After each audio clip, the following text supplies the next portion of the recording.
L'acceptabilité sociale est au cœur du développement de certaines activités aquacoles et de pêche. Combien de projets aquacoles échouent faute d'acceptation de la part de riverains ou d'un public qui met en cause de possibles effets environnementaux? Eh bien, beaucoup. Les engins de pêche sont eux aussi mis en cause. Imaginons que vous soyez embauché comme animateur dans un comité régional conchilicole pour accompagner des installations en aquaculture. Eh bien, l'une de vos missions sera certainement de travailler à l'acceptabilité sociale des projets. Alors, l'acceptabilité sociale, dans notre domaine, c'est aussi celle, cette fois, par la pêche et l'aquaculture, d'autres projets en mer, par exemple de parcs éoliens ou de nouvelles aires marines protégées. Imaginons que vous soyez embauché par une aire marine protégée pour la création de zones de protection fortes. C'est d'actualité. Vous devrez travailler avec les pêcheurs et aquaculteurs qui travaillent dans cette zone pour faire que ce projet soit accepté et puisse voir le jour.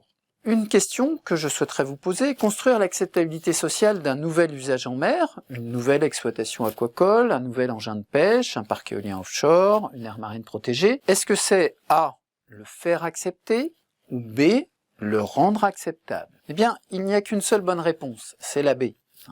Le faire accepter, à grand renfort de communication, c'est ce que Laurent Mermet appelle le modèle DAD, décider, annoncer, défendre. Je veux imposer mon projet sans réelle discussion. Mais il y a une autre approche bien plus intéressante pour une acceptation durable, c'est le rendre acceptable. Je mets en discussion mon projet et j'utilise des marges d'ajustement de ce projet pour qu'il devienne acceptable. Prenons l'exemple du parc éolien de Saint-Nazaire. La concertation avec la pêche professionnelle a permis de construire un projet acceptable en jouant sur un grand nombre d'ajustements de ce projet. La localisation précise du parc pour éviter des zones de concentration de la pêche aux arts traînants. L'alignement des mâts pour tenir compte des voies de circulation des navires. L'espacement entre les mâts pour optimiser les chances que la pêche reste autorisée dans le parc. Le tracé, l'ensouillage des câbles de raccordement du parc, le choix des fondations des éoliennes et le devenir des matériaux extraits pour tenter de limiter une turbidité qui nuirait à la ressource. Avec tout ça, on construit l'acceptabilité du projet. Précisons un peu les termes.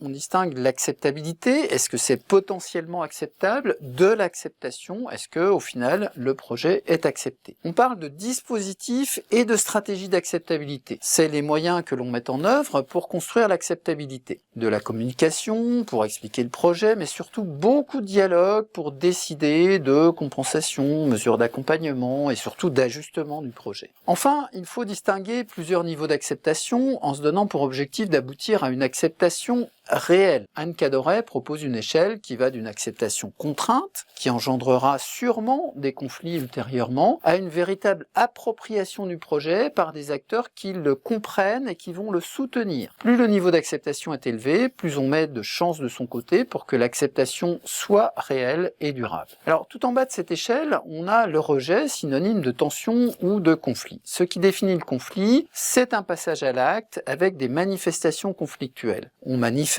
on interpelle la partie adverse, on la signe en justice, etc. Alors le conflit, c'est une dynamique sociale, un processus avec des manifestations conflictuelles qui font que les tensions se transforment en conflits. Des conflits, si vous travaillez sur la pêche ou l'aquaculture, vous en verrez beaucoup. Dans le golfe du Morbihan, par exemple, on a connu des conflits entre ostréiculteurs et plaisanciers sur le balisage des parcs, entre ostréiculteurs et des kayakistes qui ramassent des huîtres élevées à plat sur le sol et puis qui pensent qu'elles sont sauvages, entre des ostréiculteurs et des riverains qui se plaignent de nuisances ou s'opposent à des installations, entre pêcheurs à pied et environnementalistes qui les accusent de déranger les oiseaux migrateurs, entre pêcheurs à pied ou embarqués pour l'exploitation de gisements de palourdes, etc., etc., etc. Alors, quelques éléments à retenir sur le traitement des conflits. D'abord, l'enjeu, ça n'est pas d'acheter la paix quitte à étouffer le conflit, car dans ce cas, le conflit ressurgira toujours ultérieurement. C'est de traiter les causes du conflit en commençant par bien les identifier. Deuxième chose, il ne faut surtout pas étouffer les conflits, car le conflit a l'avantage de révéler des problèmes qu'il faut traiter. Et troisième élément, l'enjeu, c'est aussi de tirer parti des conflits, parce que les conflits, ils ont l'avantage d'engendrer de l'innovation à condition que l'on amène les parties à imaginer et construire des solutions nouvelles. Construire des solutions nouvelles, concilier des usages, c'est l'objectif de la concertation. Dans les documents de présentation du parc naturel marin de Mayotte, par exemple, on nous dit qu'un parc, c'est de la concertation et encore de la concertation. Alors, elle doit avoir lieu dans ce parc avec quelques aquaculteurs et avec des catégories de pêche très différentes qui vont de la petite pirogue très artisanale au navire palangrier, en passant par la pêche à pied, des barques de huette motorisées, etc. On a affaire à des personnes qui n'ont pas les mêmes langages, pas la même culture, il faut les rapprocher, trouver des langages communs. La concertation, elle a servi l'acceptation sociale du parc, elle sert maintenant à produire des règles, des codes de bonne conduite, qui seront d'autant mieux respectés qu'ils seront compris et appropriés par tous. La concertation, c'est utile, encore faut-il bien définir ce que l'on fait en la distinguant d'autres opérations. La concertation, c'est construire collectivement une vision de la situation, des objectifs, des coordinations. L'avantage de la concertation, c'est qu'en rapprochant les parties et leur vision de la situation, on va réussir à ce qu'ils se coordonnent mieux sur différentes choses.